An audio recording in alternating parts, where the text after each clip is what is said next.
Bienvenida familia nocturna a este episodio de Hablemos de lo que no existe. Hoy estamos en el 301 y aunque les quisiera decir que el día de hoy estamos teniendo una oscura fogata de historias, sí lo es, pero a la vez no lo es. Hoy tenemos una fogata de historias, pero también tenemos una post-resaca del episodio 300, porque aquí tuvimos toda una celebration, todo un celebranding que como equipo estuvimos como disfrutando mucho, pero trajo sus resacas y de eso también les quiero hablar. Así es que prepárense para historias sumamente aterradoras que nos llegaron a raíz del episodio 300 y unas historias que nada tienen que ver con el episodio 300, pero que a mí, su narrador, me dejaron con dulces pesadillas. Comenzamos.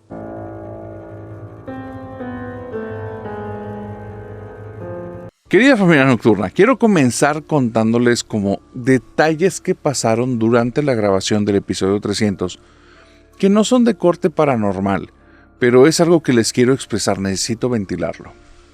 Ese episodio, este episodio de la celebración por 300 ya episodios que nos han permitido, que muchas gracias por todo su cariño y estar aquí.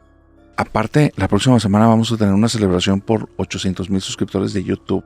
Prepárense porque va a estar muy bueno ese episodio. Pero bueno, el punto es que para esta celebración de 300, yo les conté que tuve que darle vueltas un poquito en torno a qué temática íbamos a platicar, porque nos mandaron la lista de Navidad como se los comenté en el episodio. Cuando llegué a la conclusión de que la mejor opción era ese episodio maldito que hacía que Familia Nocturna desde el inicio y la nueva Familia Nocturna o los más nuevos tuvieran ese punto en común, y era algo que todos lo conocían, pero no todos lo habían escuchado, una parte de mí se estaba negando totalmente a que eso se hiciera. Y esa parte de mí era como, no, porque sabía que necesitaba volver a escuchar tanto la anécdota del episodio, creo que 250, en la que sale un hombre con un sombrero, que ahí es donde contábamos el por qué ya habíamos sacado Ángeles Caídos, así como del episodio de Ángeles Caídos. Te iba a necesitar volver a escuchar los audios y me negaba rotundamente porque no había estado padre la experiencia, había sido una experiencia muy pesada. Bueno, empecé a aplazar el episodio. Nos tomamos unos días como equipo, traíamos otros pendientes y les dimos prioridad. Yo aproveché eso como para despejarme mentalmente, me puse a hacer un montón de otras actividades y me desconecté por completo. Y en un vuelo que tuve que hacer, me pongo a escuchar los audios de ese episodio y ay, familia nocturna, yo no sé si es una cuestión de sugestión o sea otra cosa, pero empecé a sentir una pesadez y un estrés de tal manera que empezaba a estresarse todo mi cuerpo y me costaba mucho trabajo respirar. Eso hacía que escuchar el episodio de Ángeles Caídos no pudiera ser así continuo, necesitaba que fuera en fracciones y hizo algo que fuera maratónico, poder escucharlo completo. ¿Por qué les cuento todo esto? Porque para mí, más allá de una queja, quedaba nada más como una experiencia en la que le dije al equipo, ¿cómo hay episodios tan cargados de esta energía que se transmite luego y la energía que trae es muy densa? Qué bueno que lo dimos de baja. Entonces sale el episodio, esperamos que fuera un episodio, claro, aterrador, nos encantan las historias de terror, pero también muy descriptivo y como que ventilara todas estas cosas que estaban en torno a eso, ¿no? Entonces que fuera bastante dinámico, que les permitiera como tener toda la óptica de lo que habíamos vivido, bueno, 1000 cosas que habíamos dicho que se podían cumplir en ese episodio. Y entonces se estrenó y después de eso nos llegaron estas historias que estoy a punto de decirte, que no es que ocurran por ver ese episodio. Nos contaban que qué bueno que lo bajamos, porque lo que estoy a punto de decirte fueron cosas que vivieron por haber escuchado Ángeles Caídos. La primera persona, y esa historia me puso la piel chinita porque nunca me hubiera imaginado algo así, dice que el celular se le trabó. No sé si te ha pasado alguna vez que estás de repente platicando con alguien y el celular empieza a reproducir un audio y el volumen no está bajito, entonces no está tan agradable que esté sonando algo que está totalmente fuera de contexto, independientemente si es algo muy fuerte o tranquilo. Pero esta persona le da vergüenza porque trabaja en un hospital y estaba caminando justo por un pasillo cuando comienza a sonar Ángeles Caídos y empieza a hablar una parte sobre apariciones que se nota que está así como muy fuerte. Entonces se mete la mano a la bolsa, saca el celular, se siente muy avergonzada, comienza a querer desbloquear el celular y el celular no se desbloquea. Empieza a mover la pantalla, no se desbloquea. Y está en cierta parte, que no recuerdo exactamente cuál es, pero está en cierta parte del episodio, que ella se siente con mucho miedo y aparte de la vergüenza y quiere desbloquear esa cosa y no, y pues los celulares ya no hay forma en la que le puedas quitar la batería, pues no está reaccionando el celular. Y ahí, en medio del pasillo del hospital, ella con todas esas emociones comienza a percibir que la luz que está justo arriba de ella empieza a parpadear. Se va, regresa, se va, regresa, se va, regresa. Así es que ella siente como mucho miedo y empieza a caminar por el pasillo y llega a la siguiente luz, porque son estas luces de tubo largas que están cubiertas como algún tipo como de panel medio translúcido. Cuando llega al inicio del siguiente tubo de luz, 2 segundos después empieza a parpadear el tubo de luz y el anterior está normal. Y entonces se va, regresa a la luz, se va, regresa a la luz, se va, regresa a la luz y empieza a sentir como un pánico. No puede correr, porque si corre le van a llamar la atención de manera horrible. Así es que empieza a caminar un poquito rápido, pero muy cautelosa, y vuelve a ocurrir lo mismo en la siguiente luz, y en la siguiente luz, y en la siguiente luz. Cada luz que pasa, regresa a la normalidad. Cada luz en la que está ella debajo, comienza a parpadear. Llega un momento en el que dices, soy yo, o sea, me estoy haciendo ideas o algo está pasando. Comienza a respirar tranquilamente, empieza a intentar relajarse, deja de prestar atención en el episodio y entonces nota que la luz regresa a la normalidad, se siente tranquila, abre los ojos y frente a ella ve que la luz que sigue, que está a escasos centímetros, se va por completo, regresa, se va, regresa y hace esto como 4 veces, pero ella termina dando un grito horrible y ahora sí corre por todo el pasillo de regreso y termina siendo atendida como por un ataque de pánico. Ella cuenta que cuando esa luz empezó a generar ese apagar y prender, vio a una persona que tenía como un tipo de ropa árabe, como si fuera un hijab, de estos que te cubren todo el cuerpo, y lograba ver los ojos que estaban detrás de esta tela. Se quedó helada, porque era solo cuando la luz como que regresaba, por un segundo lograba ver esa silueta, y esa silueta poco a poco iba tomando más forma, hasta que ya no lo pudo soportar más y se tuvo que regresar corriendo. ¿Qué fue exactamente lo que apareció ahí? ¿Y por qué vivió eso? No tiene la menor idea, pero la dejó súper espantada. Otra persona estaba escuchando ese episodio. Y cuando estaba escuchando ese episodio, le dio mucha risa, porque ya había escuchado desde antes, en otros episodios, que ese episodio pasaban cosas. Entonces se sienta, está ella en una banquita en su casa, está sentada, se ríe y dice, ja, o sea, puro marketing chafo. Y entonces abre la boca y dice, es más, si hay fantasmas en la casa, los invito para que escuchemos juntos el episodio. Termina de decir eso y menos de un minuto después se siente como alguien se sentó justo al lado de ella, voltea y el asiento está hundido. Y se queda helada. Deja el celular puesto ahí al lado y ella como que intentando tranquilizarse le dice, bueno, ahí te lo dejo. Y se va de la casa muerta de miedo. Cuando regresa, el celular está apagado, se le había terminado la pila y el asiento de al lado está en la normalidad. Dice, después de eso, ni de broma vuelvo a poner ese episodio. Como te he dicho muchas veces, cuando se escucha una historia puede ser tan horripilante o puede traer tantos detalles que hasta se puede vivir casi en carne propia, ¿no? Y eso se hace como una sensación o genera una sensación de adrenalina, un poquito como de miedo, pero a la vez este misterio o estas ganas de saber qué está ocurriendo. Pero eso tiene que ver porque estás distanciado de la historia. Tiene que ver porque, aunque se siente que lo estás viviendo, no lo estás viviendo y lo sabes perfectamente.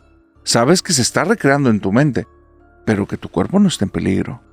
Cosa muy distinta a cuando vives un tipo de estas situaciones paranormales.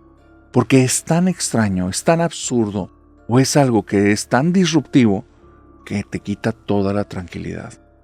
Hay situaciones, definitivamente, en las que ocurre algo paranormal, sobrenatural o extraño, pero desde el cómo esté el entorno, se siente o se percibe de una manera en la que es positivo. Pero lo que estoy a punto de contar no tiene nada de eso. Una chica dice que ni siquiera logró escuchar ese episodio cuando estaba al aire y ella lo quería escuchar, pero que justamente por haber escuchado en muchas ocasiones que cuando hay señales a veces es mejor tomarlas, decidió tomarlas y eliminó el episodio de su celular. Te voy a contar qué vivió. Ella viene cuando estamos en la temporada en la que yo ya aparecía frente a la cámara y estaban los duelos de historias y toda esta situación. Entonces escucha en varios duelos que se mencionan cosas de ese episodio. Decide que en algún momento lo va a escuchar, pero honestamente dices que a mí me gustó mucho los duelos, pero esa primera temporada de las entrevistas y las pláticas como que no conectaba, entonces me costaba trabajo. Me fui para allá, lo descargué y dije, luego lo veo. Te estoy hablando que esto fue el año pasado o a inicios muy probablemente. Pasa como un mes desde que lo descarga. Dice, ahora sí lo voy a ver. Y en el momento en el que se decide que lo va a ver, su Alexa en el otro lado de la casa se enciende sin que nadie haya en la casa y comienza a tocar una canción que para ella significa como alerta, estás en peligro. Y se le hizo sumamente extraño. Dijo, qué coincidencia, eso estuvo muy raro, no lo voy a escuchar hoy. Pasan 2 o 3 días. Quiere escuchar el episodio y por primera vez el celular no enciende. El celular estaba apagado, eso está muy extraño porque traía la batería completa, pero por más que intenta encenderlo, no enciende, hasta que llega un momento en el que dice, bueno, pues lo voy a tener que llevar a reparar, tuvo algún problema, y pasa 1 o 2 días cuando lo lleva a reparar, y ahí enciende perfectamente y dice, qué raro, ya van 2 cosas que tienen que ver con ese episodio. O sea, ya tiene que ver la situación que ocurre el día 1 de esa Alexa tocando cosas, y ahora que el celular no quiere prender y ahora lo traigo aquí para que me lo reparen y quedo como una tonta, porque prende así como si nada y tiene la batería completa y todo, y yo sé que ese día sí estaba presionando bien el botón y no funcionaba. Algo aquí está muy raro. Y en el día en el que ya está decidida a qué hora sí lo va a escuchar, nada va a hacer que se detenga porque quiere ver ese episodio y no se va a estar sugestionando. Lo anterior fueron puras coincidencias. Va y agarra el celular, lo desbloquea, y en el momento que está a punto de darle play a Ángeles Caídos, entra una llamada. Es el número que ya reconoce perfectamente porque tiene ahí el nombre de la persona con el que lo registró, Abuelita. Ella y su abuelita tenían una relación muy bonita y a las 2 les gustaba todo el tema de lo paranormal. La abuelita en su tiempo escuchó La Mano Peluda y ahora ella le presentó Hablemos de lo que no existe. El problema es que la abuelita tiene 6 meses de haber fallecido. Y después de que falleció, el celular lo guardó la familia como uno de estos recuerdos y lo tienen apagado allá, metido en una caja en la casa de un tío. Ella contesta la llamada, en la llamada solo hay estática, cuelga muerta de miedo, le marca al tío, le dice que si él hizo una llamada de broma o que si hicieron algo con el chip o con el número de la abuela, van y revisan el celular de la abuela y extrañamente está encendido, en una caja en la que nadie tiene acceso y tiene 6 meses ahí guardado. Entonces ella lo toma como una última advertencia de su abuela diciéndole, no lo escuches. Y me dice el narrador, después de eso, ni lo pensé, lo borré y no lo voy a escuchar. Las historias que te estoy contando son de personas que por haber escuchado el episodio 300 se animaron a mandar su historia de cuando quisieron escuchar el episodio original. Estas son cosas que les pasaron en ese momento. Y esto que estoy a punto de decirte me dejó erizado, pero feo. Hay una chica, está en su habitación escuchando el episodio de Ángeles Caídos. Ella lo había descargado, lo está escuchando.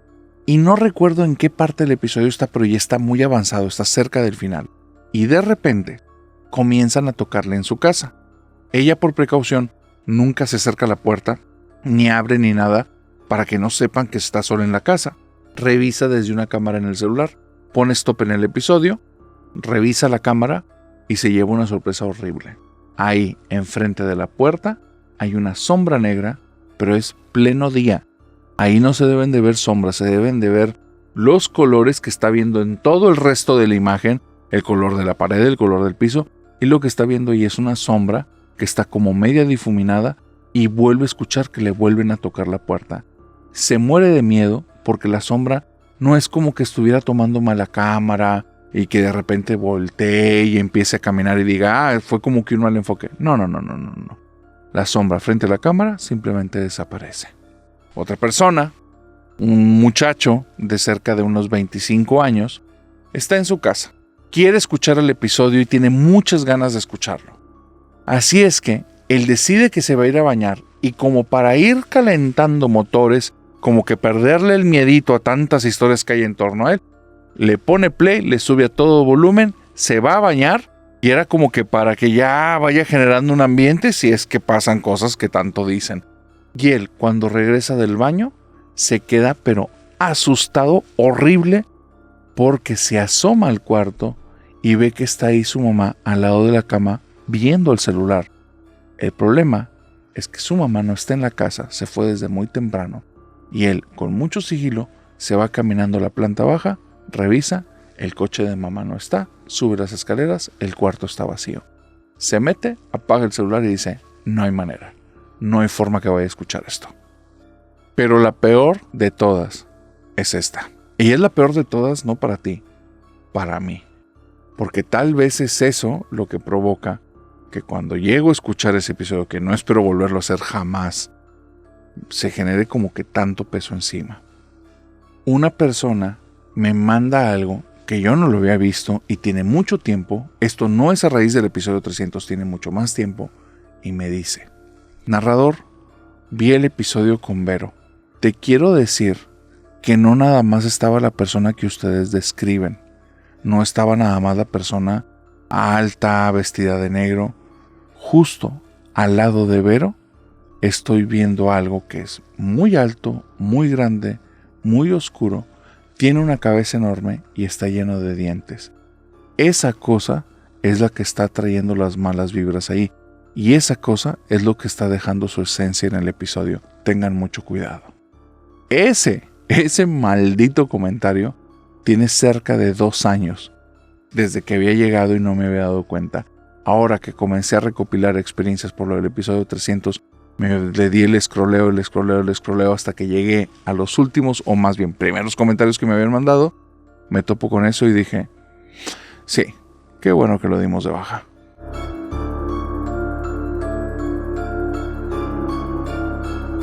Todo esto que te estoy diciendo es nada más para decirte que si me ves la cara de cansado, tiene que ver que todavía no me repongo de ese episodio. Seguimos aquí en la resaca, pero con todo y resaca, te traigo historias el día de hoy que muy probablemente, así como fueron conmigo, te van a generar dulces pesadillas.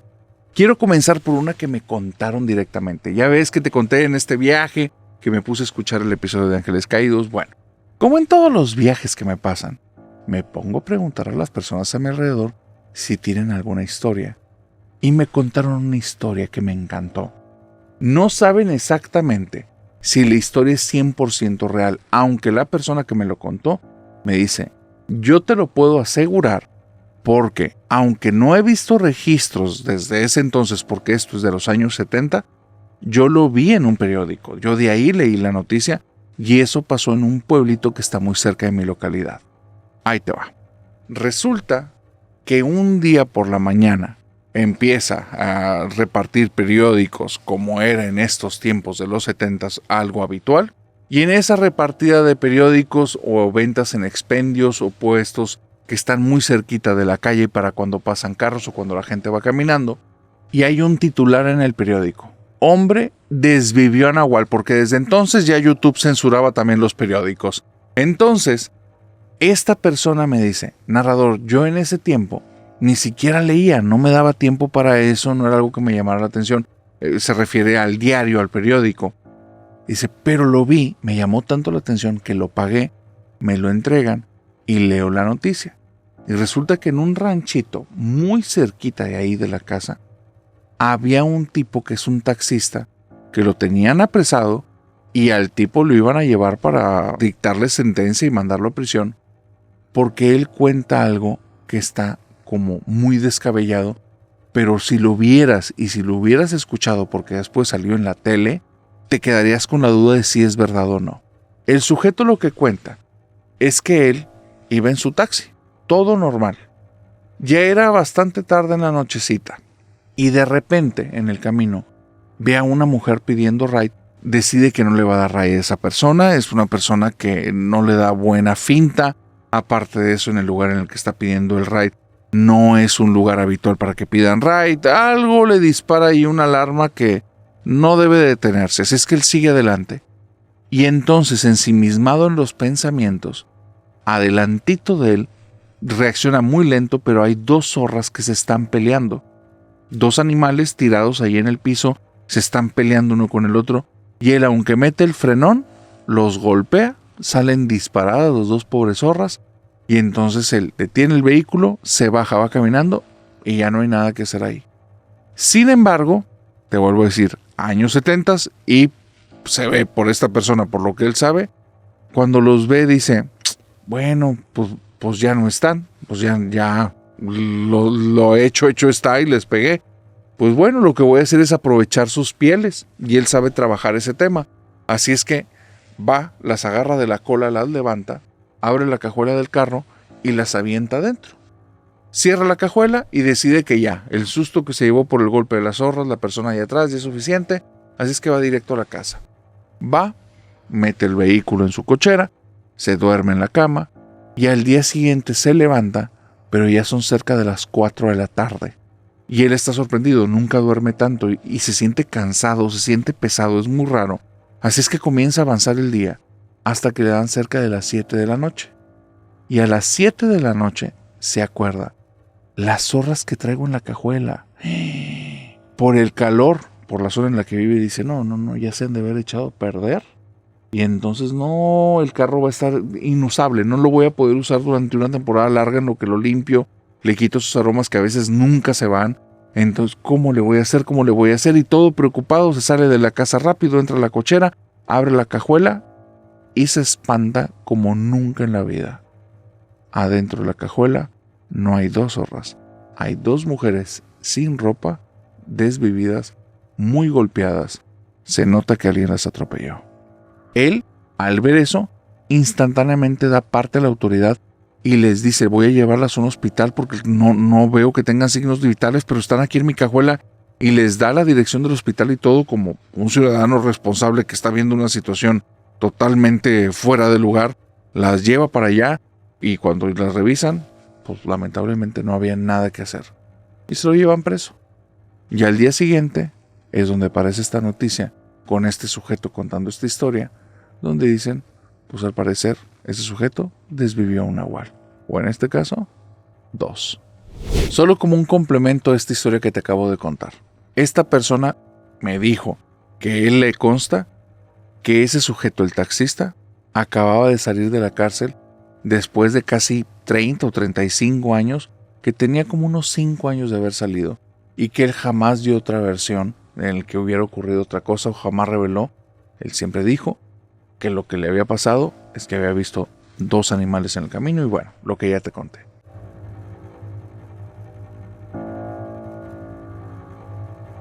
Esta persona que me cuenta la historia tenía que ver con su amor a la música y un hotel, y que este hotel tiene una grande historia, aunque no quieren como asegurar que sea el hotel de cierta canción, pero el hotel en sí tiene una historia que es aterradora. Ese hotel, que se llama tal cual Hotel California, tiene una historia que está bastante macabra. Dice que por allá de los años 40, 50, 60, en aquellas décadas, había un sujeto que parece que era de origen asiático y que le apodaban el Chino. El Chino se instaló en cierta localidad en una parte de Los Cabos, y estando allá en esta localidad de Los Cabos, comenzó a darse como mucho espacio para hacer transacciones comerciales, y resulta que el Chino era un visionario y era muy bueno. De repente los años empezaron a avanzar, y el Chino, que llegó un día como nuevo y como extranjero, ya tenía más de 15 o 20 años ahí, se había casado con una chica de la localidad, y aunque tenía un acento de repente medio marcado, el tipo hablaba perfecto español y se lo entendían perfectamente. Así es que llega un momento en el que él dice, dejen de decirme Chino, me llamo de tal manera.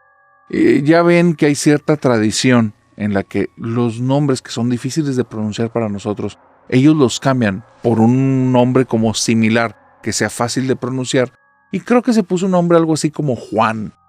Y le dijeron, no, tú jamás vas a ser Juan.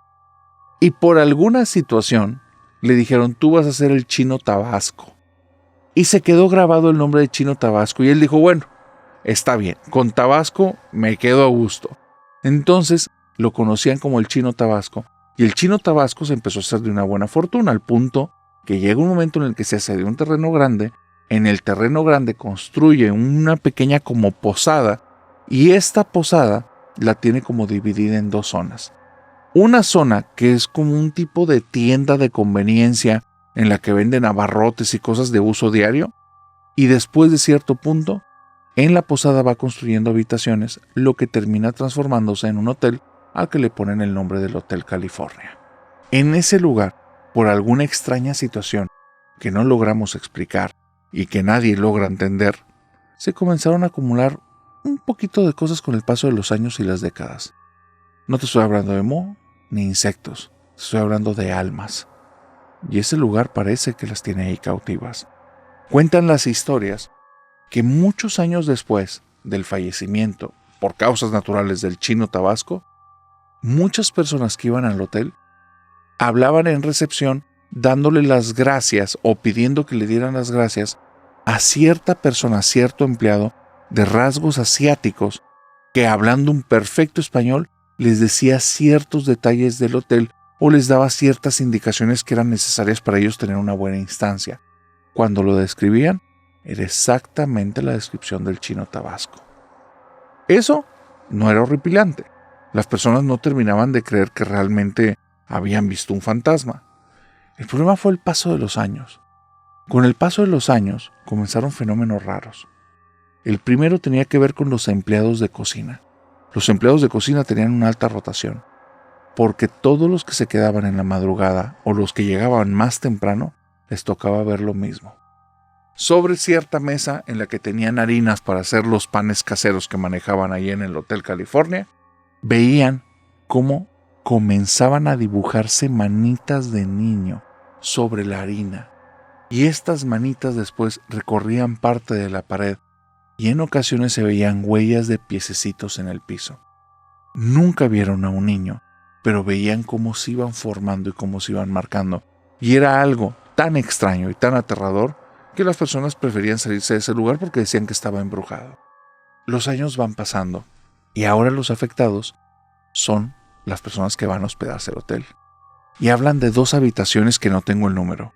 Pero en esas 2 habitaciones, si te quedas más de una noche, te vas a tener que ir de ahí corriendo. Al punto que mencionan que si tiene todo lleno, esas 2 habitaciones no las rentan. Y es porque durante la madrugada vas a escuchar un sinfín de cosas extrañas. Primero, algo que no te va a hacer sentir tan tranquilo, porque vas a escuchar cómo se abre la puerta de tu habitación y alguien camina adentro.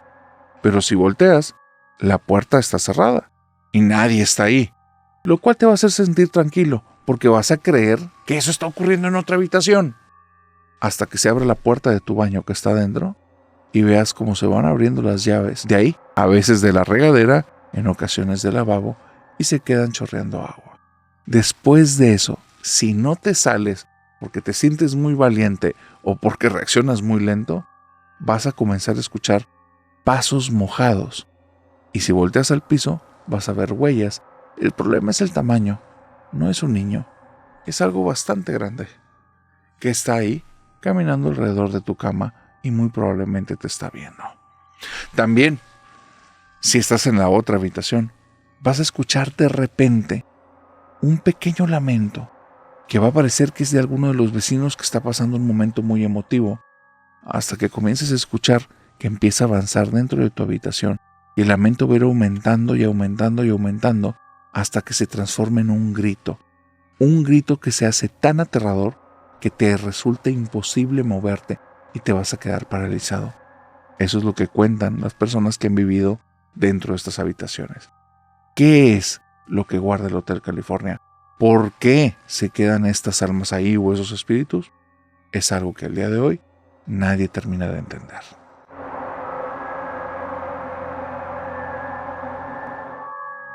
Enrique me mandó una historia súper extraña. Me cuenta que esta es una leyenda que le contaban a él y a sus primos desde muy pequeño su abuelito, pero que al día de hoy tiene dudas y cree que muy probablemente no se trata de una leyenda ni de un cuento para niños, sino de una historia real y algo que vivió su abuelo.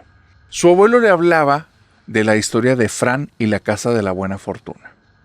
Y decía, a modo de leyenda, que había un pueblo, un lugar, en el que un día apareció una casa blanca que tenía un arco muy bonito y arriba del arco tenía escrito Fran, la casa de la buena fortuna.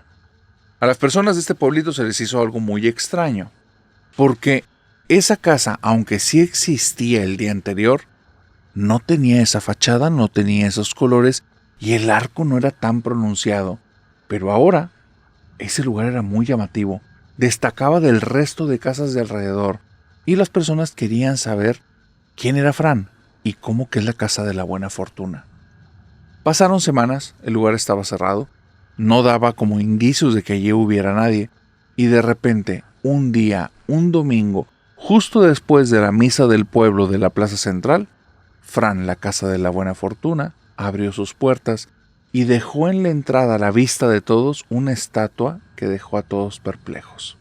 En la estatua había un sujeto sin camisa, con las piernas hacia abajo peludas, con una piel como aperlada, morena, ojos oscuros, el cabello oscuro también relamido para un lado y una nariz como ancha y larga. Esta estatua medía más o menos como 1,60 m, 1,65 m, y las orejas las tenía puntiagudas, lo que hizo que todos le llamaran el duende. Resulta que el duende, en la parte de abajo de la estatua, tenía escrito en color dorado la palabra Fran, y estaba ahí. Esta casa de la buena fortuna tenía las puertas abiertas, parecía que nadie estaba dentro, y ese duende lo recibía ahí en la entrada. Una estatua muy grande. Era una estatua que se comparaba prácticamente con la estatua más grande que tenía la iglesia del pueblo, pero no había otra estatua en ese lugar así. Conforme fueron pasando los días, empezaron los cuchicheos aquí y allá. Que el duende cobraba vida, que ese duende no era un duende, era un actor y era una persona que de repente se empezaba a mover. Y empezaban puros cuchicheos, puras ideas, pero no había nada concreto. Cuando se cumplió una semana, de repente ven todos los habitantes del pueblo que el mentado duende está vivo. Pero no era la estatua. Era un sujeto exactamente igual al duende, con la única diferencia que sus orejas no eran puntiagudas y la nariz no estaba tan abultada y tan alargada, pero pareciera como si fuera una réplica del duende o como si el duende fuera una réplica de él.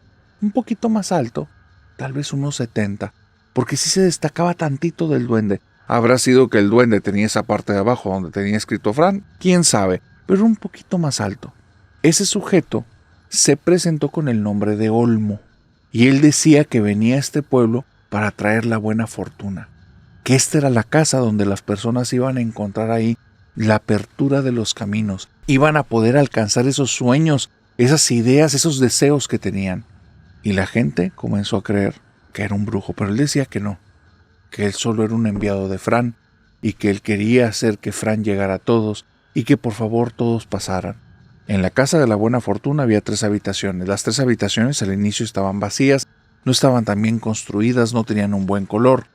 Y él lo único que pedía era que si querían llegar ahí, le mostraran su respeto a Fran y ayudaran con algo de la casa, y que con eso, las cosas que pidieran, Fran se las iba a conceder. Entonces de repente había personas que se animaban, entraban, subían esos escaloncitos, pasaban por el arco de la puerta, llegaban con Fran, no sabían qué hacer, y Olmo, el brujo, se les acercaba, los tomaba de la mano y tomaba una de las manos de Fran y decía: hazle un favor a Fran para que Fran te regrese el favor. Y entonces les daba un bote de pintura o les pedía que fueran a cierta habitación, y de repente, en menos de un mes, esa casa ya estaba perfectamente terminada. Tenía muchos detalles, inclusive tenía un montón de muebles adentro. ¿Sabes por qué? Porque las personas empezaron a correr el rumor muy rápido. Hacer tratos con Fran es bueno. Hacer tratos con Fran trae buena fortuna. Fran sí existe, Fran sí está, yo lo he visto caminar. Y unos decían, no, es Olmo, se parece, es la misma, es en persona, pero es como la estatua. No, yo vi a Fran que se movía, yo lo vi salir de ahí. Y empezaron los rumores aquí y allá, una persona que estaba enferma de repente ya no lo estaba, una persona que tenía un problema económico tremendo, oye, después de un par de semanas las cosas iban bastante mejor. Ese negocio que no tenía clientes en ese pueblito que simplemente la gente no estaba yendo a comprar, ahora estaba saturado de la noche a la mañana. Así es que empezaban los rumores de las buenas fortunas que traía Fran. Eso empezó a ser como un fenómeno extraño, un fenómeno que hizo que este secreto de boca en boca se esparciera. Y ahora venían gentes de fuera, querían conocer a Fran. Y de repente, en menos de un año, la Casa de la Buena Fortuna empezaba a tener visitas continuas de sujetos muy estrafalarios, personas vestidas siempre de color negro con ropas muy extrañas que se quedaban largo tiempo platicando con Olmo. Y Olmo hacía amistades aquí y allá, pero les daba especial atención a ellos. Y varios de ellos sí eran conocidos por gente de ahí. Brujos. Brujos que hacían tratos con muertos. Brujos que hacían tratos con demonios. La gente empezaba a tener un poco de miedo de estas cuestiones con Fran, pero Olmo les decía que tranquilos, que la casa de Fran, la Casa de la Buena Fortuna, era algo que estaba abierto para todos, que era un lugar al que todos pudieran ir, que no tuvieran problema, porque si ellos no querían tener trato con estos hombres de negro, no tenían que hacerlo. Fran siempre les iba a abrir sus puertas. Pero las cosas empezaron a cambiar, las cosas empezaron a ser distintas, y de repente era muy extraño, pero Fran era un poco más exigente ahora. Si ahora querías tener a esa chica que te gustaba, o tener ese trabajo que deseabas, o que la siembra que habías puesto fuera muy fructífera, ya no era suficiente ir y pintar o construir una banquita. No, había que pasar horas allá adentro. Había que tomar las lecciones de Fran, porque Fran ya tenía lecciones, ya Fran tenía su propio libro, que era un libro que los de ahí lo podían leer, en el que decía qué es bueno y qué es malo, qué hacer y qué no hacer. Fran se estaba transformando en un tipo de culto o secta, y la gente no lo entendía y no lo sabía. Pero, como todos querían buena fortuna, empezaron a ceder ante las peticiones de Fran. Y de la noche a la mañana, las personas ya tenían símbolos de Fran, pequeñas estampitas, estampados en la ropa. Había algunos que se habían hecho tatuajes caseros, y había personas que traían como colgantes en los que terminaban con algún tipo de cabeza de duende, y todos decían que era la marca de Fran. Fran aquí, Fran allá, todo el pueblo hablaba de Fran. La iglesia se quedó vacía, y de un tiempo a otro el sacerdote que estaba ahí desde hace muchos años pidió el cambio de lugar. Era algún conflicto con el que él no quería entrar, y entonces pide que lo manden a otro lugar. Y ahora viene de repente un sacerdote, pero cada vez que abre y toca la campana, nadie se acerca. Ese lugar ahora es el pueblo de Fran. Ahora todos creen en él. A pesar que las cosas ya han cambiado y llevan más de 3 años ahí, y la gente es extraña, si te tocara llegar a ese pueblo, ya no te toparías con esas personas alegres, que cuando llegabas se trataban de una forma bonita, que todos tenían apertura para la gente de fuera, que intentaban invitarte a un restaurancito u otro lugar, no para pagarte la cuenta, sino para que tú de alguna manera conocieras las cosas de este pueblo. Ya la gente no era así. Ahora muchos se vestían de negro. Ahora muchos se sentían especiales porque tenían el favor de Fran. Ahora veían a los otros con desprecio. Y ahora, el que no quisiera seguir pidiéndole favores a Fran era castigado por todos. Y no se daban cuenta. Pero de repente, todos aparecían afuera de alguna de las casas con antorchas, con quinqués, cosas que ni siquiera utilizaban ya de una manera continua en el pueblo. Y llegaban y uno se presentaba ante la casa de esta persona a la que llegaban en medio de la madrugada, tocaba la puerta y con una sonrisa le decía: venimos de parte de Fran, nos gustaría mucho que regresaras con él. Por favor, te conviene regresar con él. Y todos entendían, después de ver toda esa turba de personas que sonreían viendo a la persona en la casa, todos entendían que era una amenaza velada, que ahora ya nadie tenía permitido salirse de esta casa de la buena fortuna de Fran. Las cosas empezaron a poner cada vez más turbias. Una cosa llevó a otra y de repente un desaparecido, de repente un golpeado, de repente una persona que tuvo que tomar una mala decisión porque sentía que todas las puertas se le habían cerrado a raíz de que había dicho: yo no voy a seguir creyendo en Fran porque yo quiero creer en lo que quiero creer y yo no tengo nada que pedirle a ese duende. Y de repente a los pocos días esa persona había tomado una mala decisión y lo encontraron después de haberse suscrito de este mundo. Cosas extrañas comenzaron a ocurrir en ese pueblo. Todos estaban bajo la orden de Olmo y Fran. El pueblo fue cerrándose cada vez más. Estas cosas turbias iban aumentando. Las personas cada vez más cerradas veían a todos con unos ojos como juzgándolos, sintiéndose ellos especiales, y era un lugar al que no te hubiera gustado ya ir. De repente un día, tal vez por destino, por karma, por Dios o por lo que tú quieras, pero dicen que escucharon a Olmo gritar desde la casa de la buena fortuna de Fran, pidiéndole a Fran que no lo obligara a hacer eso. Nadie entiende exactamente qué fue lo que pasó, pero esa misma noche la casa de la buena fortuna de Fran se incendió, con Olmo adentro, y todo se vino abajo. Pero desde ese día, todas las personas de este pueblo comenzaron a recibir una visita inesperada, una visita aterradora, una visita de cierto sujeto que se hacía llamar Fran. El problema es que el sujeto no lo lograban ver con detalle, porque aparecía en zonas donde no debería de estar, en los closets, debajo de la cama, en los lugares más oscuros. Y en ese pueblo las personas comenzaron a tener miedo del anochecer. Comenzaron a tener miedo de dejar la luz apagada, porque apenas la apagaban y había una gran posibilidad que vieras cómo se abrían unos ojos y te comenzaban a hablar con una voz rasposa, como una voz extraña, presentándose como Fran y pidiéndote un favor. Poco a poco, las personas comenzaron a abandonar ese lugar hasta que se transformó en un pueblo fantasma.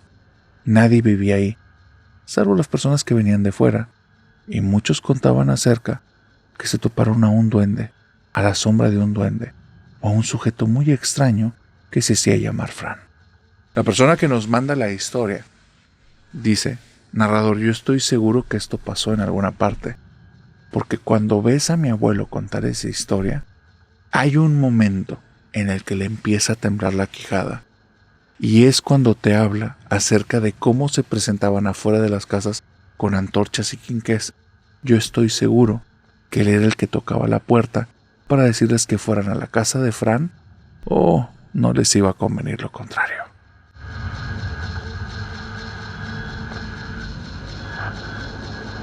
Malena, cuando vivía con su mamá y su papá, vivía en una situación muy difícil.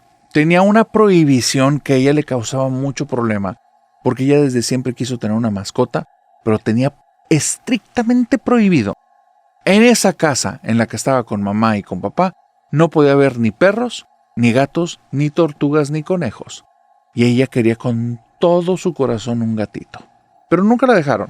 Le decían que era un espacio muy pequeño, que no tenían manera de alimentarlo, que se merecía como una vida con mejores condiciones que estar nada más en casa cuando iba a estar muy precario, porque le iban a tener que dar alimento de ellos. Y como ellos estaban viviendo una situación económica muy dura, entonces probablemente iba a haber días en los que no tuviera para comer nada. Así es que, pobrecita Malena, pero tuvo que vivir con eso desde que era muy pequeña hasta que ya cumplió los 15 años. Cuando ella cumple los 15 años, ya tiene una hermanita de alrededor de unos 7 años con la que tiene muy buena relación. Y es justamente a los 15 años que ocurre algo muy extraño. De repente, de un día para otro, su hermanita está toda llena de piojos. Pero llena de piojos, te digo algo espantoso. La familia de Malena, aunque están viviendo una situación precaria, no son personas descuidadas. La casa es una casa muy limpia, ellos son personas muy limpias, entonces creen que se le pudo haber pegado en el momento de estar ahí en la escuela. Con alguna persona, con algún animal. Ellos no conocen de este tema, pero lo que hacen es tomar cartas en el asunto al instante. Ese día no va a clase, se la llevan directamente a un doctor que haga la revisión, le da desde un medicamento, unos polvos, unos ungüentos, mil y un cosas. Ellos empiezan hasta con baños de agua caliente, con estarla cepillando, cepillos especiales. Y esto es bien extraño, porque dice Malena, yo lo vi, narrador. Le quitaban todo, estaba limpia, y al día siguiente como si no le hubieran quitado nada, llena otra vez toda de piojos y de liendres. Y mamá tardaba horas. Le estaba quitando y salían, pero a mi mamá no se le pegaban. Un día mi mamá dice que por favor, que cuando ella esté quitándole los piojos a mi hermana, que por favor yo me ponga a rezar. Y entonces yo le digo, mamá, no seas tonta, mejor te ayudo con el cantarito de agua, con el bote, voy calentando cosas, te traigo las medicinas. No, hija, necesito que reces. Y dice, y narrador, me quedé fría, porque empecé a rezar, mi mamá empezó a quitar piojos, y de repente ya no había. Estamos hablando que siempre se tardaba 3 horas. Ese día se tardó 25 minutos, y yo dije, ¿qué pasó? Y mi mamá dice, es que se me hace que nos embrujaron, mija, pero no hagan caso, nosotros vamos a seguir echándole ganas. Ese día, narrador, en la noche, yo me voy a mi habitación, empiezo a tener una comezón horrible, y a partir de ahí comienzo con piojos, pero a un nivel que no te puedes imaginar.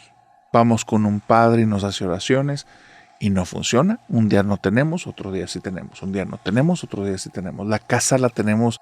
Nos deshicimos de colchones, nos deshicimos de almohadas, nos deshicimos de todo. Y de repente un día no tenemos y al día siguiente sí. Y el padre nos explica y dice, vayan con el doctor. Hemos ido con varios doctores, o sea, nos han ayudado vecinos comprándonos las medicinas porque no tenemos cómo. El padre les empieza a ayudar con parte de la parte económica, dándoles unas cantidades chiquitas de dinero, pero para apoyar.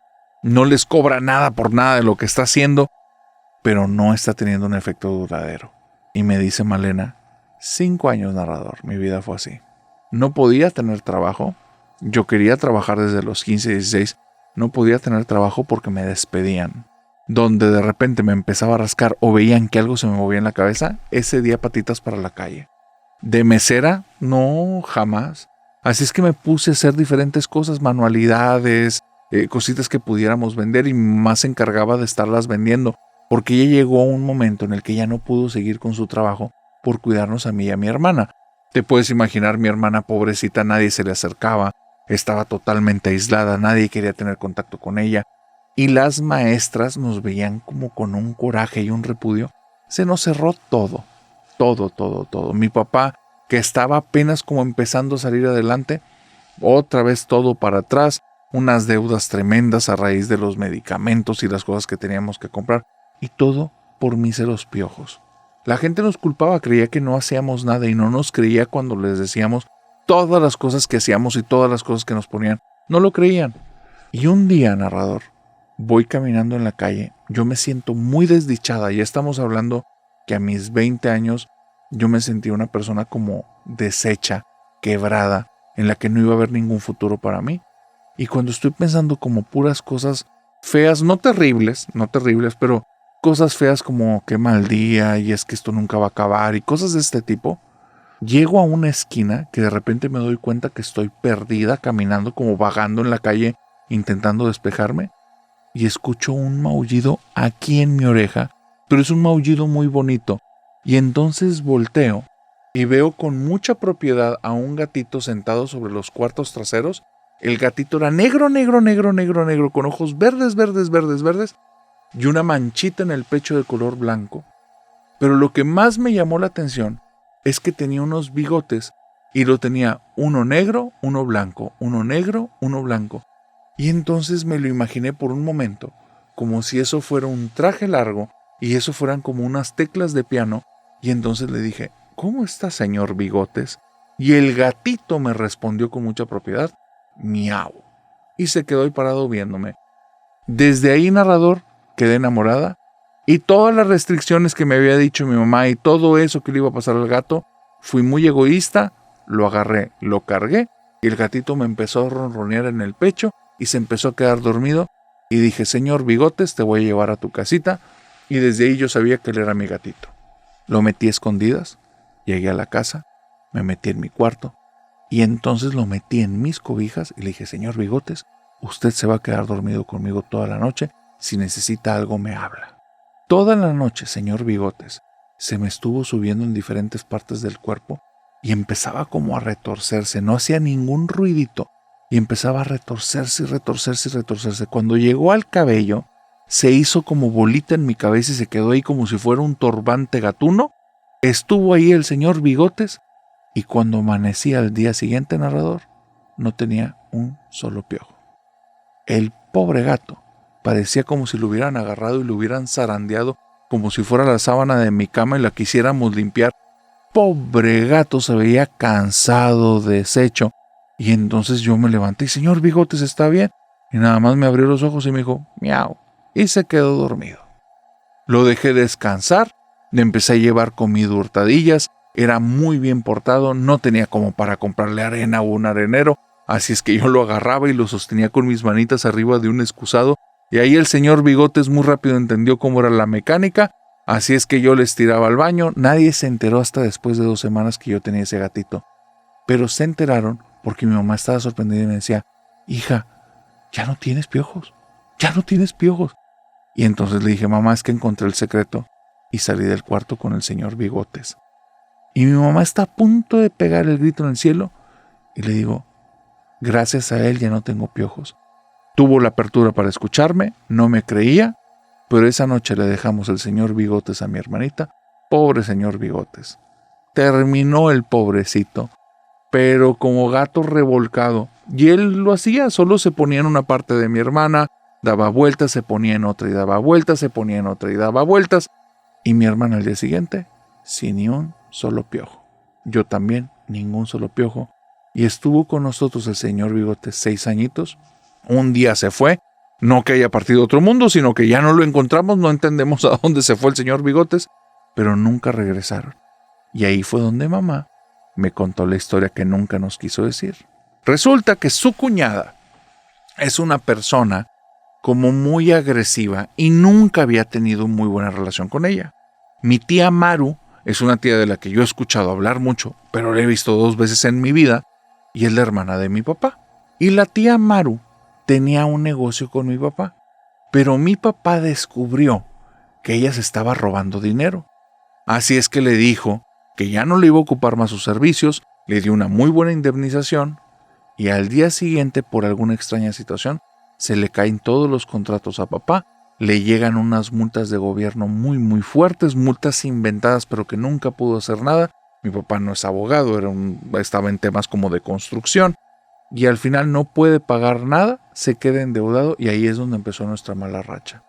Llegó un momento en el que mi papá se asoció con otra persona y Maru se enteró, y ahí aparecieron los piojos.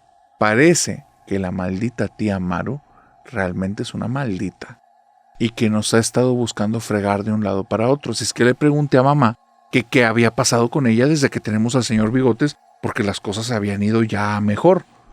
Y me dice que la tía Maru lleva 5 años postrada en silla de ruedas, muy enfermita, y los doctores no terminan de entender qué tiene, pero que cuando la han ido a visitar, los ve con unos ojos de odio y de coraje, pero no lo pone nunca en palabras. Pero todos saben perfectamente que el señor Bigotes de alguna manera nos estaba protegiendo, y ella ya no pudo hacer nada y se le regresó.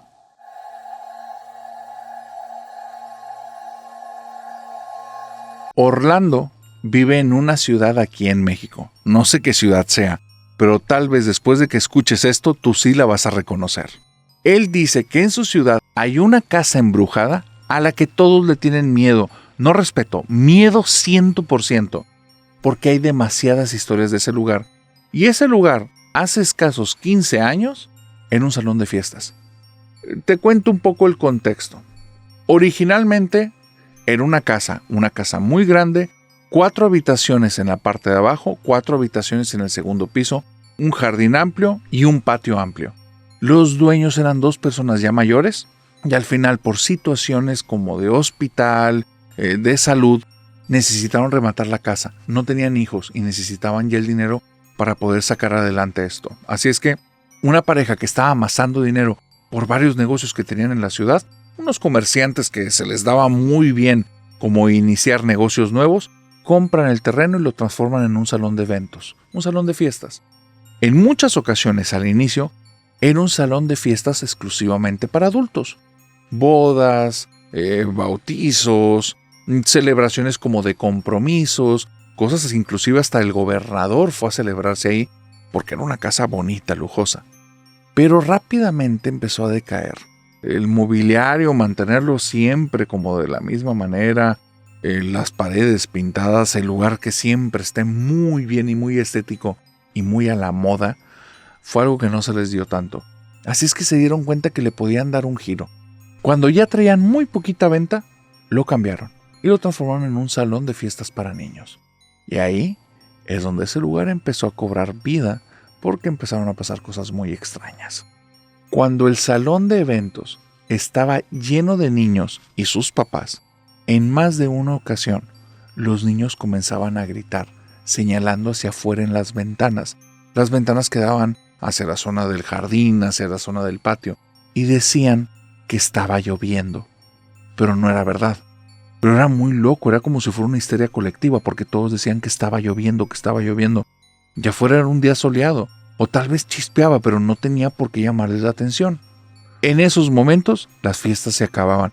Y pues pueblo chico, infierno grande, querida familia nocturna, en menos de 24 horas todos sabían el chisme de que algo raro había pasado, que los niños se pusieron mal, y eso hacía que las ventas se fueran para abajo durante una temporada. Empezaban estos comerciantes a poner ofertas, a poner diferentes cosas, se volvía a llenar, pero otra vez, si se volvía a llenar de niños, algo raro pasaba. Si no era la lluvia, era que empezaban a acercarse a las ventanas y decían que allá afuera estaban los niños jugando, que afuera estaban los niños jugando. Pero no tiene sentido porque la fiesta está adentro, los niños están adentro, afuera no hay nadie, pero se ponían como locos, era como si les llamara mucho la atención. Y pasaron así como 5, 6, 7 años, hasta que llegó un momento que la familia, los dueños de ese lugar, decidieron poner en remate el lugar porque no les servía para negocio, ya se les había caído las ventas muchísimas veces, sentían que eran como arrear un burro, eran querer levantar un muerto. No funcionó el negocio, no funcionó y hay que dejarlo. Entonces lo ponen en venta y nadie lo quiere comprar. ¿Por qué? Porque cada comprador que va sale de ahí pálido, con la presión baja, porque cuentan historias combinadas. Desde que ven a un niño subir las escaleras al segundo piso, pero el niño no tiene pies, hasta que, en ocasiones, han visto cómo comienza a llover en una sola de las ventanas y se acercan creyendo que es algún problema de tubería y quieren ir tomando apuntes porque no van a comprar una casa así o van a pedir un buen descuento, y cuando se asoman, ven todo el jardín o todo el patio como si estuvieran en medio de una tormenta y un montón de niños que están jugando ahí en unos juegos que no están. Juegos hechos de madera y niños que no llevan mucha ropa, pero que si les ves el rostro, son más bien adultos con ciertos rasgos que parecerían deformidades. Todas las personas que llegan a pedir precio de la casa y tienen un tour, salen de ahí muertos de miedo. Los brokers, los vendedores, la familia anterior no, pero los nuevos sí. ¿Qué es lo que provocó? Que fue avanzando el tiempo, la familia abandonó la casa, ese lugar se cae, de repente hay pandilleros, de repente hay personas que están buscando un refugio donde quedarse a dormir, de repente hay personas que están buscando un lugar donde refugiarse para hacer sus cosas, y finalmente el lugar queda como una zona de desastre. Pintas rajeadas por aquí, por allá, signos de que ha habido personas viviendo ahí durante días, tal vez semanas también, cosas horribles, falta de mantenimiento, aromas asquerosos, un lugar en absoluto abandono y con muchas personas que van. Pero ahí es donde se comenzó a hacer como este rumor de una manera continua para tener mucha vida otra vez. Y decían que si te toca estar una noche ahí y en esa noche llueve, lo único que vas a ver es por las ventanas un día soleado y sombras oscuras de niños que se acercan y se empiezan a pegar a las ventanas. Y esa historia comenzó a repetirse y repetirse y repetirse al punto que las personas, aunque ya han pasado más de 15 años, no se atreven a acercarse a la casa a la que le pusieron de nombre la Casa de los Chaneques.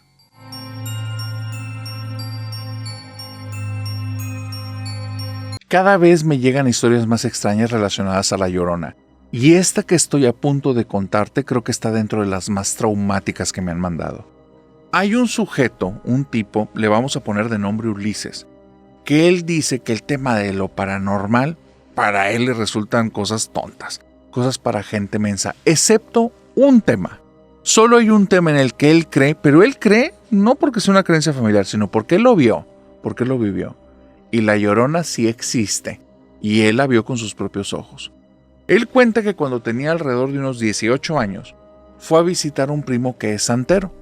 Y este primo que es santero, pero digamos que es un santero bastante laxo, relajado, flexible en sus creencias y en sus modos. Porque sí, en apariencia es un tipo que utiliza mucho los colores blancos, no exclusivamente el blanco, pero sí utiliza muchos colores blancos y está todo lleno de collares y de pulseras de diferentes colores. En muchas ocasiones, para él, su primo lo único que quería era llamar la atención. De hecho, él ni siquiera le consta que el primo en algún momento se haya metido a esta religión a estudiarla, a conocerla. De un día para otro el tipo empezó a vestirse de manera extravagante y estaba con estos collares y pulseras y simplemente decía que él era santero. Te lo digo de esta manera, no por una burla a los santeros, sino por una descripción del primo en la que se veía que era más bien como la apariencia, como si fuera un actor queriendo interpretarlo, pero que terminaba pareciendo más una caricatura. ¿Por qué? Porque por su forma de ser, y ahorita me vas a entender por qué, te daba luego la impresión que esta persona de espiritual no traía nada. De mundano lo traía todo. Él se empieza a hacer la fama de santero. Y empieza a hacerse la fama en la que él puede hacer curaciones y que él puede ayudarte a abrir caminos y que te puede ayudar a quitarte espíritus. ¿Sabes algo? Hay muchos rumores de ese primo en la que nunca logró hacer bien una cosa, pero cómo estafó de personas. Por eso te digo que esta persona era más bien la caricatura. Un tipo inteligente, colmilludo, que no tenía mucho pudor y tampoco tenía mucha ética. Ya nos vamos entendiendo de qué te estoy hablando. Sin embargo, ese primo siempre traía las cadenas, siempre traía las pulseras y no permitía que nadie se las tocara. Ulises, que es la persona que me cuenta la historia, me dice que un día decide ir a visitarlo. Y él lo va a visitar porque cuando es de noche, en la azotea de la casa del primo son las mejores fiestas. Así tal cual me lo dice Ulises, pues mira, él conseguía muchachas y eran chicas de la localidad que por alguna situación le seguían el juego y pues terminábamos noviando muy rápido y se ponían las cosas muy rápido con, digamos, divertidas, con muchas diversiones nocturnas. Aparte, había mucho alcohol, había mucha comida y él nunca cobraba un peso, él se encargaba de todo. A mí me gustaba, pero después de 3-4 idas que terminaba mal en mi trabajo, empecé a tomar distancia. Sin embargo, ya había tomado un muy buen tiempo desde la última vez que visitaba al primo y dije, pues déjame ir a darle una vuelta. Le marco, me dice que sí, que esa noche va a ser una reunión. Yo ya sabía qué tipo de reunión era y voy para allá. Ulises tiene 18 años, su primo tiene 26. Y entonces Ulises está en la azotea del primo, está viendo la calle y de repente suena como un lamento, pero un lamento ensordecedor ahí en medio de la fiesta. Y entonces Ulises se altera por completo, comienza a ver a todas partes, creyendo que alguna de las chicas que estaba ahí le había pasado algo, y ve que todas están asustadas, pero no es ninguna de ellas la que gritó. Y el primo está asando carne en un asadorcito, y mientras le está asando, voltea y lo ve y le dice, no, tranquilo, no pasa nada, nada más no le hagas caso. Y entonces Ulises le dice, ¿de qué estás hablando, primo? ¿Pero qué fue ese grito? No le hagas caso, primo, no le hagas caso. Ahorita va a pasar, y ahorita que pase nada más no la veas. ¿Pero de qué estás hablando, primo? De la Llorona, Ulises. Hazme caso y nada más no la peles. Aquí nosotros sigamos en nuestras fiestas, chicas, ¿cómo se le están pasando? Y ellas ni siquiera le responden, están asustadísimas. Y entonces ya habla más fuerte. No le hagan caso todos a la fiesta. Ustedes ubíquense aquí.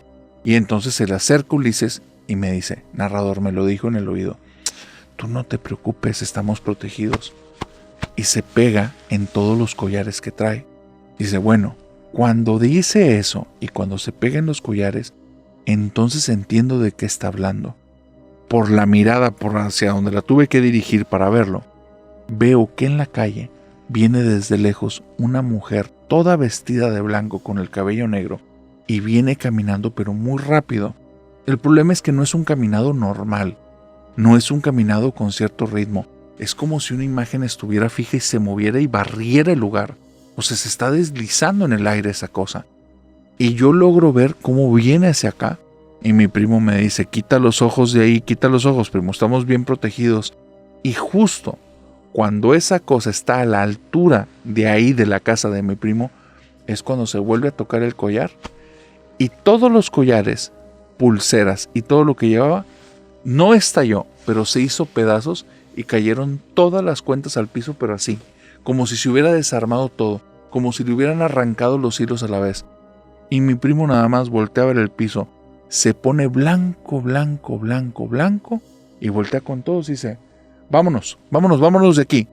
Donde vamos bajando las escaleras, narrador, volvemos a escuchar el lamento de la mujer, pero ahora el lamento viene detrás de nosotros, como avanzando hacia adentro de la casa, y el primo está como alma que lleva el diablo, nada más bajando lo más rápido que puede.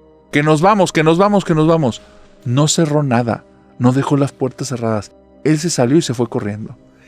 ¿Qué fue lo que vimos esa noche? Yo sigo diciendo que es la Llorona y que esta le ganó al santero.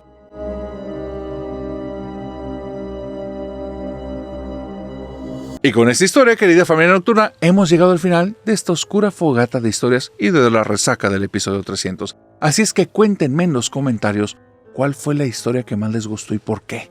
¿Qué fue lo que más les gustaron de estas historias? Y recuerden, si nos quieren apoyar, que se los agradecería con todo el corazón, porque estamos muy cerca de los 800,000 suscriptores al momento en el que estamos grabando esto, y la próxima semana vamos a estarlo celebrando, pero queremos llegar este año al 1,000,000, y eso solo lo podemos lograr haciendo que la familia nocturna sea más grande. ¿Y cómo nos puedes ayudar? Compartiendo este video a personas que creen que les puedan gustar. Ahora sí, comparte este video, déjame tu comentario, si te gustó dale like, nos vemos el próximo sábado de sombras, que va a ser este sábado, 3 de la tarde, horario de Ciudad de México. Ya sabes, plataforma de videos largos, ahí vamos a estar en el en vivo y después se va a reproducir en todas las plataformas. Pero, una cuestión, de aquí al sábado, te deseo que tengas dulces pesadillas. Bye bye.